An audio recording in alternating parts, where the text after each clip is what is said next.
prearranged. I told both my maid of honors to come early as part of their duty to help prepare breakfast for everyone. I know she was in a situation that was not the best situation for her to be in. She chose to be in that situation, but that has nothing to do with me.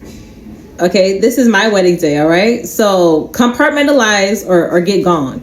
So yeah, she calls me bridezilla.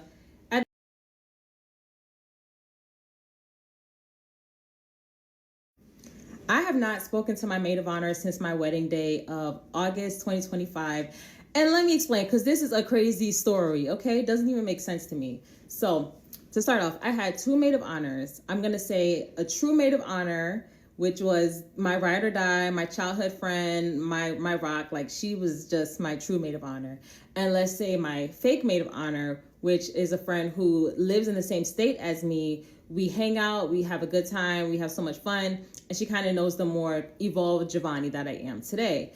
You just said that it doesn't even make sense, but I'm already seeing the problem.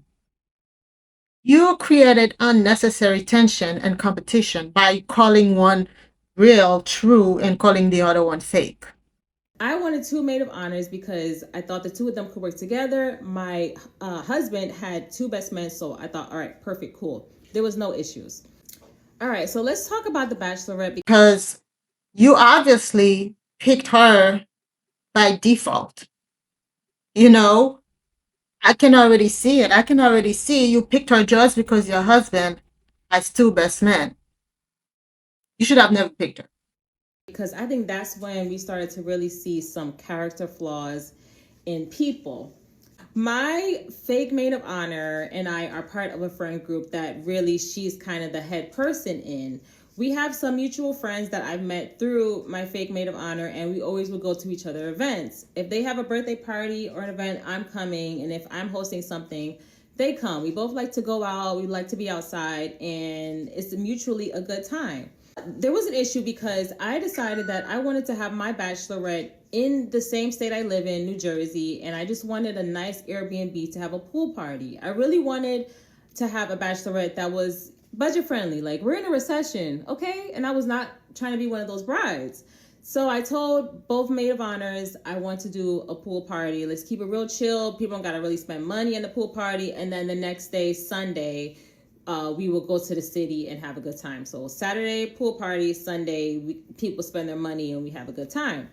All right, so my fake maid of honor tells the friend group the plans, and the issue is when they were trying to find an Airbnb, they can only host 8 people. I decided that we'll just have the 8 people be from the bridal party, and then everyone else can meet with us on Sunday in New York, because I really wanted a pool party. So my fake maid of honor tells a friend group that they basically can't come and that they would have to link up on Sunday. They get really offended, and from what she told me, they were offended that it felt like I was picking sides between the two friends, which was not the case. My first point I want to say is make sure you have a maid of honor who has your best interest. Because if my other maid of honor knew my true best interest, she would know that that's not the case. What she was advocating for that friend group was for me to have the bachelorette at a hotel so we can just go to a hotel pool party. I did not want to do that. A shared space where we can't have alcohol in the pool, we can't dance, we can't have chill vibes, and there's like a chance for older men being there. Like, no, that's not what I wanted. And I told them, like, no, I don't want to do that. I really want to do the Airbnb. Like, guys, I'm already choosing an economical option. Let me have it. So I think she ended up telling the girls, or not advocating for me, that Giovanni just wants to have a pool party at an Airbnb. Just come the next day. So they were in their feelings, and they decided not to come at all. They didn't come to the events on Sunday, nothing like that. And when I asked her what's up, she was like, oh, you know how girls are. They feel like, essentially that I switched up. And I think she didn't fight for me because she knew that wasn't the case. All right. Yeah, in this situation, I feel like the Airbnb was the better option, especially if you wanted something private between you girls. But I also feel like you were definitely picking sides, and it shows. You switched up. You were trying to impress your other friend. All right, so we get to the bachelorette night, okay? Saturday night.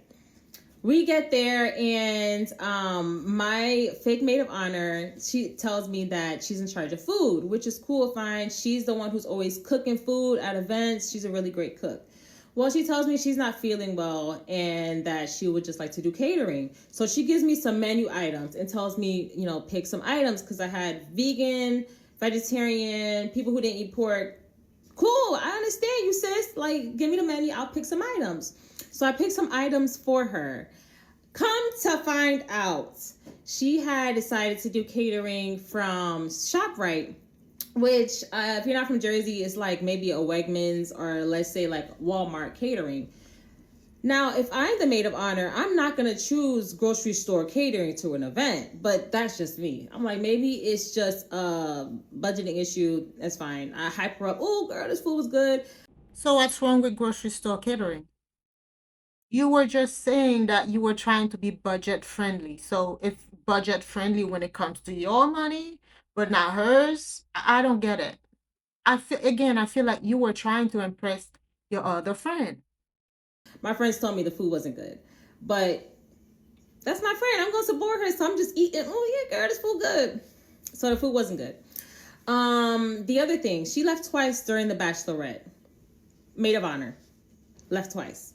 So on Saturday night, she told me that there was some kind of funeral event. Someone close to her had died and she had to go. So around 8 o'clock, she left to go to some funeral dinner event. And she came back Sunday morning for breakfast. All right, cool. She missed most of the turn up. Whatever. So she comes back Sunday. We all get ready, eat, blah, blah, blah. We do our little content. Cool. We go to the city. She's acting really weird. Like, we did this whole Tea Party bus tour. It was her idea to do the Tea Party bus tour, the teeing around town in New York City. This was her idea. She brought it up. Then on the bus, she's sitting here very stiff, very quiet. She's like, oh, Giovanni, I'm sorry for, how I'm acting. It's just, this is not my type of event. Sis, if you didn't want to be here, just go. Like, your energy, like, she did not want to be present, and because of that, the energy was rubbing off on me. Probably felt left out. It was clear that there was a weird vibe in the bridal party. I don't get why you can't you don't get it. First of all, you said that she went to a funeral event the day before and you just brushed it off like it was nothing. Oh, I see what the problem is. I haven't heard, the other girl's story. Um, but I see what the problem is in your story. And so I really didn't appreciate it. I kept that in mind, and I think that really started this track of our friendship heading down some really bad territory. So we get back to the city Sunday night, and she's like, oh, I have a doctor's appointment, I have to leave. So she leaves early. Now, she leaves twice during the bachelorette. She's late with the food on Saturday night, which pushed back the pool party. And she didn't help with decorating. So she didn't help with decorations. She came, she bought the grocery store food, left Saturday. And I'm not tripping, right? Left Saturday, comes back Sunday, goes to the city and like, oh, I got dip out. She didn't help with no decorations for cleaning up after the bachelorette. So at this point, I'm feeling really like just weary. That was just really weird behavior.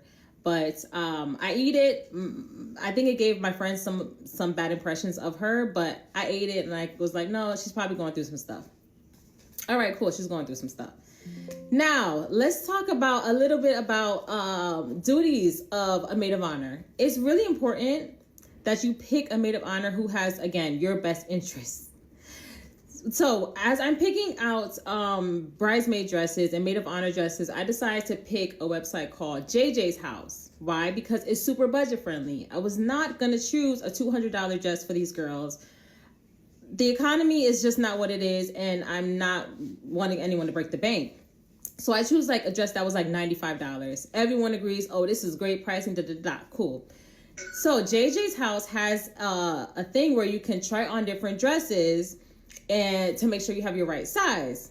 So she comes to me and asks me if I can help her with picking the right size for a dress for her maid of honor dress. All right, great, cool. She tells me that she doesn't know how to work the website, and if I can order the dress from her for her to try on, she'll come to my house, try on the dress, and then I would have to return the dress.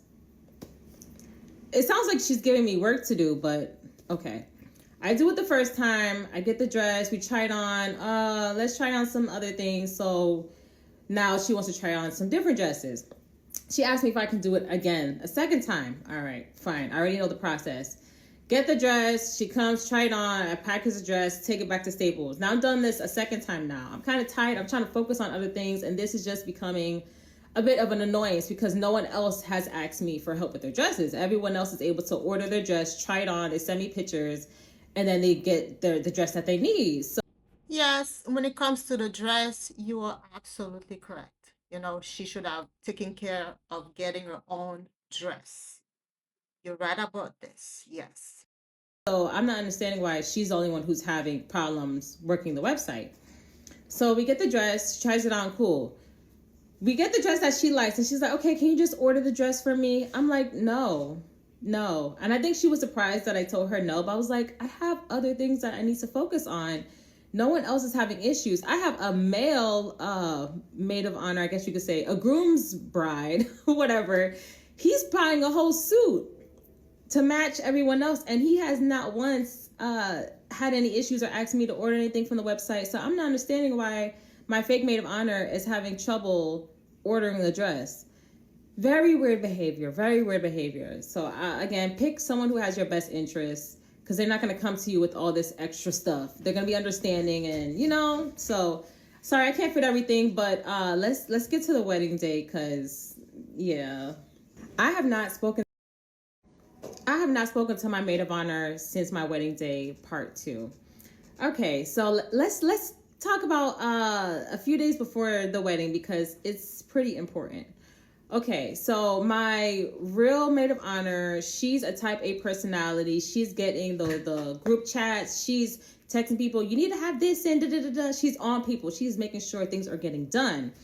And so because of that, I do feel like there was a bit of a weird dynamic where my fake maid of honor wasn't feeling like as needed. Like when you have a type A personality in the group assignment, and they're just constantly doing things as their personality, you can kind of feel like, okay, well, I can kind of take the back seat. So I think because of that, she was starting to feel like she wasn't needed or not as important, which was not the case.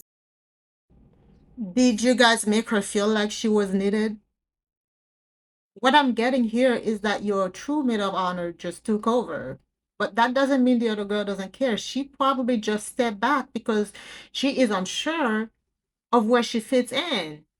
There is obviously no open communication in this group. I think the case was we would give you tasks to do and you wouldn't do it, or show a real lack of interest in actually being a maid of honor. Case in point, and guys, you want to pay attention to this stuff because people's behaviors switch up so quick during this time period. I asked my fake maid of honor to send a group text message. It was very important. It had information, I guess, to do with the schedule for the wedding day. I text her, I was like, hey, can you just text this to the group, because they're in a separate group chat that I'm not a part of from the Bachelorette. She's like, okay, cool. She never sends it. Okay, she never sends it. So now we're at the week of the wedding. My true maid of honor came like basically a week early to help prep for the wedding. She came to help me with decorating because she knew I was doing a Yeah, she checked out. You know, if she did not send those messages or follow through, maybe there was something going on in her life. You never know. There is no excuse for her not doing it. She should have just sent the messages. But it also feels like you were just giving her a task so she can feel useful, like you do to a kid. DIY wedding, and so she called off work to be here from Texas to New Jersey to be here. So I asked her, I was like, hey girl, can you just send this message? She sends it right away, no issue. So at this point, I'm like, why is my fake maid of honor acting so weird? Like, she don't really want no parts to be in it. It's just very weird behavior. Moving forward, my fake maid of honor, she's like, hey Giovanni, I want to help you with some kind of event. I want to be a part of something where you can say, hey, I helped you with this. So I was like, well, I'm doing a photo shoot at this location. And she's like, okay, how much does it cost? I'm like, it's $500 for the permit to take the photo. She's like, okay, I got you. She never sends the $500 for the wedding permit for the location. Never sends it. She's like, leading up to the wedding, Giovanni, I'm gonna send it. What's your Zelle? Girl, we've gone to restaurants. We've sent each other money back and forth plenty of times. We know how Zelle works. Why are you asking? Why are you being weird?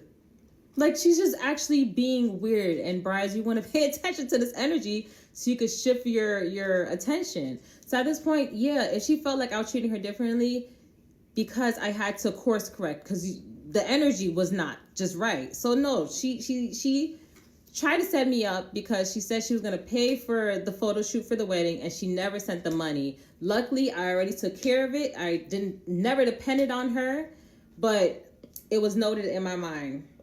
So my real maid of honor and my fake maid of honor, we're gonna get together and do like some actual like dances for their entry for when you're doing the reception. So my real maid of honor is texting my fake maid of honor, hey, we need a meetup so we can like actually coordinate a dance. My fake maid of honor is like, oh, let's meet up on Friday. Mind you, my wedding is the weekend of, babe, was it Labor Day? Well, it was Labor Day weekend. All right, so it was Labor Day weekend. Crazy. I know that was crazy. It was Labor Day weekend.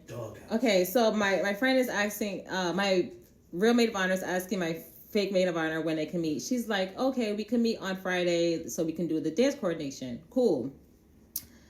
She asked her this early in the week. So now we're at Friday, right?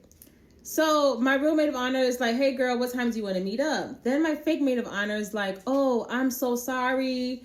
I actually can't meet up because I have an orientation for New York Film Academy. She's like, yeah, the orientation is at 6:00 in New York and I'm sorry I can't make it.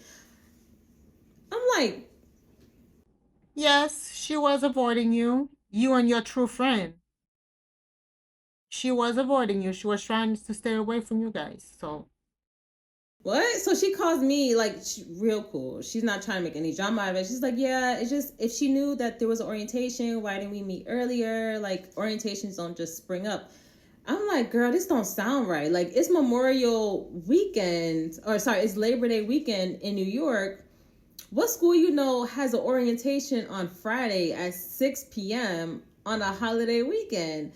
So I ended up looking it up because a lot of programs in America will have their events publicized. Like if you're in a program, it's public knowledge. So I ended up going to their website, looking it up, and I saw that there was no orientation on that Friday. It was like some kind of grading program or whatever.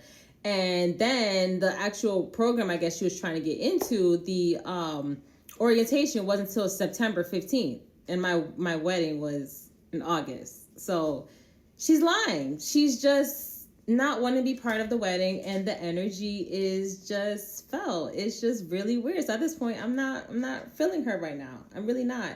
My true maid of honor, a friend of mine and my mom, and I'm going to the church to prep the space. We end up cleaning. We ended up moving boxes, doing a lot of DIY stuff. I asked my fake maid of honor, hey, can you come help us? Oh, I'm picking up shifts. I actually can't be here. Just weird behavior. She didn't come to help with the prep, but my other friends came. So I told my true maid of honor, I was like, girl, I'm so sorry. Like, you should have just been my maid of honor. I'm so sorry. And she's like, no, it was cool. I was like, I cannot believe the way my other girl is acting. And she's like, no, she's such a sweetheart. She's like, no, it's cool. But I had to apologize because at this point I was just like embarrassed by my friend's behavior. I have not spoken to my maid of honor since my wedding day. And this is part 3 because let's just talk about the wedding, all right? So the night before my wedding, I had an appendicitis. Yes, so the day before my wedding, I was in severe, unbelievable pain, went to the urgent care. Urgent care told me go to the hospital. Went to the hospital. They were like, you have an appendicitis. And I was like, but I also have a wedding. the day before the wedding? Ooh, that is crazy. So it wasn't ruptured. So they told me they think that they can be able to take my appendix out and I can go to my wedding the next day. I told them that's exactly what's going to happen. Money has been spent. Okay, so I had my procedure. It was like late at night, and I was discharged 5 a.m. from the hospital. I told my nurse, rain or shine, I have makeup at 7. Okay, so I was discharged. I'm running on adrenaline, Tylenol, and love. Okay, so yeah, it was a crazy time for me, but I made it to my makeup on time. So I'm at the church. I'm getting my hair done initially. And some of my bridesmaids are there, including my true maid of honor, to help prep for the day. So they're getting breakfast, they're cutting bagels, they're doing all this prep work, which was already prearranged. I told both my maid of honors to come early as part of their duty to help prepare breakfast for everyone. My fake maid of honor shows up about 40 minutes late past the time that she's supposed to do her makeup. Okay, so she's supposed to be coming earlier than that to prep and then start her makeup at this time. She's running late. Okay, so I'm in the kitchen now, taking a break from getting my hair done. I'm talking to my maid of honor, my true maid of honor, and my bridesmaids like, where is so and so? And everyone got the side eye. Everybody, prepping and got the side eye going. So we're in the kitchen. She comes in with her boyfriend. She's like, oh, I'm so sorry. I'm running late.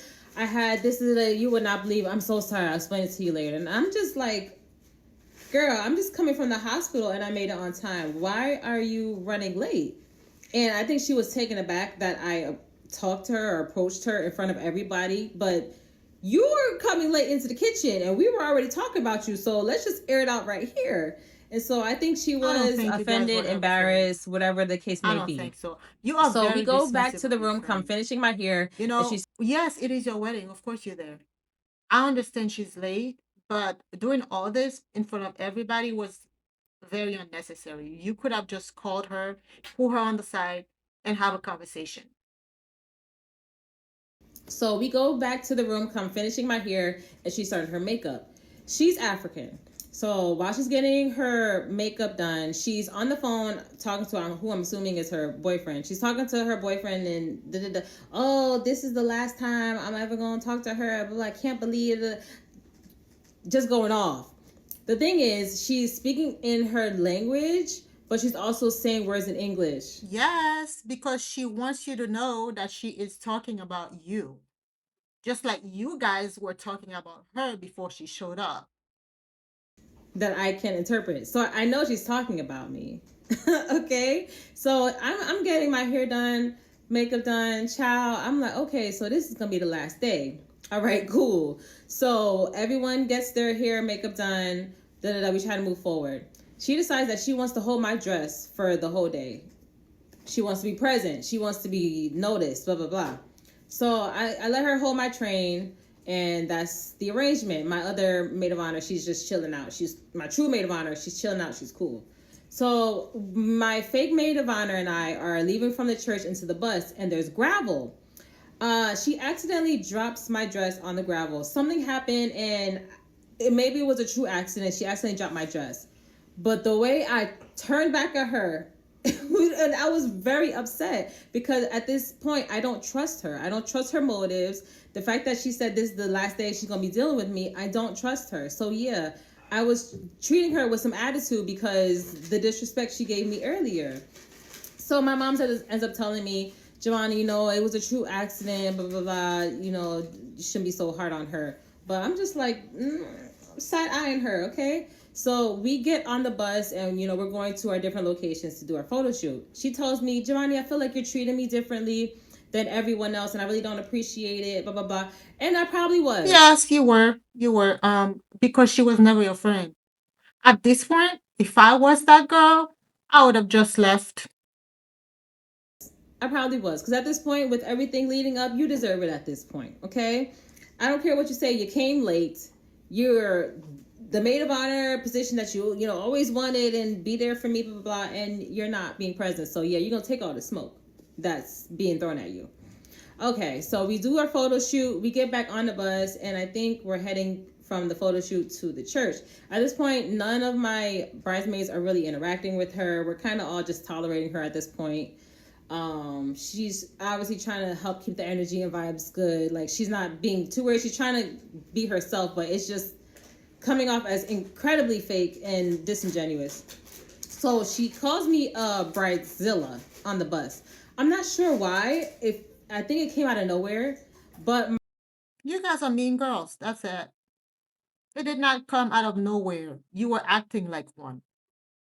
friend who's part of my bridal party, he's like, actually, no, she's not. Like, she's doing really well. And my other bridesmaid is like, yeah, considering that she just had surgery, like, Javon, you're doing great. And so at this point, it just registers to me like there is a level of jealousy going on. Because how are you, a maid of honor, telling me that I'm a bridezilla? And if I am, it's my wedding day and I just had an appendicitis. Back up. So at this point, she's just being weird, and I think everything she's been feeling at this point has just been coming out. I think in that situation, you want to make sure, again, you're choosing someone who has your best interest, because they can put their personal issues aside. Whether my friend had personal issues or not, I know she was in a situation that was not the best situation for her to be in. She chose to be in that situation, but that has nothing to do with me. Okay, this is my wedding day, all right? So compartmentalize or get gone.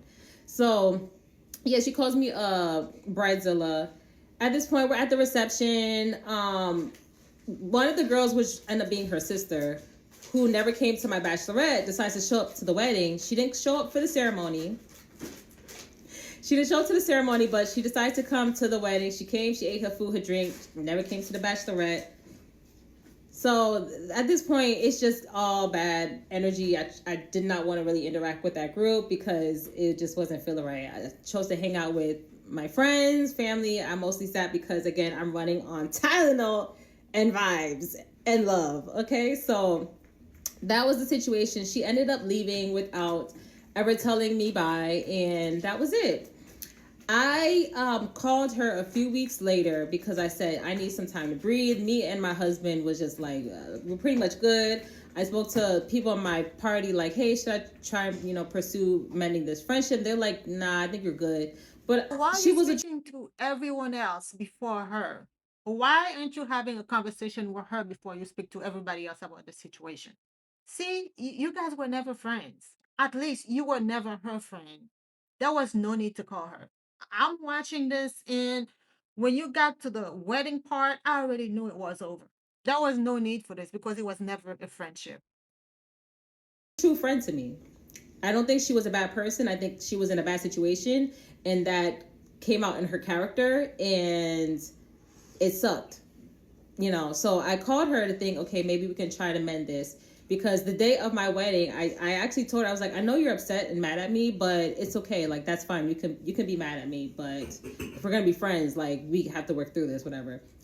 She chose not to work through it. She never called me back weeks after the wedding. I guess she never took the advice I said about being mad and that being okay. And I saw that she unfollowed me on Instagram. I'm like, girl, we are not celebrities. Like, if you're gonna close the bridge, let me burn it for you. So I blocked her. I blocked her sister, the friends who never showed up to Bachelorette. Like, we are good on that. And I just realized that this time the friendship wasn't worth mending. Crazy thing is, I got my wedding photos back, right? And in this photo, the photographer told everyone to look at us. The baby's looking at us. Everybody's looking at us. The fake maid of honor is the only one who looked at the camera. This photo was taken 3 times. So at this point, I was like, oh no. So I had her removed. She's out of all the wedding photos, like, out of sight, out of mind. We're really good. The bridge has been burnt so bad that I don't think the friendship's worth mending. Plus, she was in a relationship that wasn't honoring marriage. And as I'm now in a marriage, I didn't want to be friends with someone who's disrespecting. Didn't you know all that when you were her friend? Oh my God. If that's how you treat your so called friends, I would hate to be your enemy. Someone else's marriage. So I was just like, I think I'm okay. So, Bryce, if you're choosing someone, please choose someone with your best interest. I'm gonna keep saying it. Choose someone you've been on girls trips with. Choose someone you've gone through conflict with and can be there for you. Okay, and if there's a switch up, it's part of the process. You can't avoid it. I thought I was good, and look what happened. But you're gonna have a beautiful wedding. I did. I look fabulous. I look great, and I know you will too. I hope this helps. All right, that's it. I have not spoken to my maid of honor since my wedding day of August 2025. And let me explain, because this is a crazy story, okay? It doesn't even make sense to me. You ever listen to 30 seconds of a story and then you realize the person telling the story is the problem? Yeah, she's the problem. I only watched the first part and then a piece of the fourth part of her 4-part series about her, fake maid of honor. And the thing that stands out to me, my assumption, me being a dude and never being married, is that when someone's your maid of honor, you ask them to be the maid of honor and you kind of put them in charge and cool and stuff like that. Her fake maid of honor, from what I heard, she never asked her to be the maid of honor. She just assumed that she was going to do it. So for me, my thing is if you're putting assumptions on someone to take charge of something that they're never asked to do, that is your fault, not theirs. Someone in her comments said it. She was taking her maid of honor to be literally a fucking maid because her whole complaint wasn't the fact that her fake maid of honor was doing anything wrong, but essentially she wasn't doing all the shit that she wanted her to do. Again, that's a role that you didn't ask her to do and you assumed she was gonna do it. So why the fuck would she do all this shit for you when she never asked to do that shit in the first place? I watched a piece of the last part of her whole story, mainly to see if the fake maid of honor even went to the wedding. She did, and then she said that, when she left, she didn't say goodbye, and then she didn't say shit to her after the wedding, like they never talked, and then she kept reaching out to her to try to mend the relationship, but the girl told her, "No, we're cool." She unfollowed her on Instagram, and she's like, "Oh, she's being so petty, so I had to block her." Blah blah blah. I was like, bitch, that girl doesn't like you. So for me, what it sounds like to me is that when her being the maid, she expected her fake maid of honor to be her fucking maid. Shorty wasn't fucking with her, so she was like, okay, let me just fucking deal with this woman to her wedding and I'm done fucking with her. And then after the fact, not only did you admit to keep reaching out to this girl that does not fuck with you, but now you're telling a story time about a woman that does not fuck with you. You are a fucking loser. All right, guys, this is the end of the video. Please don't forget to leave your comments down below. Like and subscribe to this channel for more videos like this. Thank you. Bye.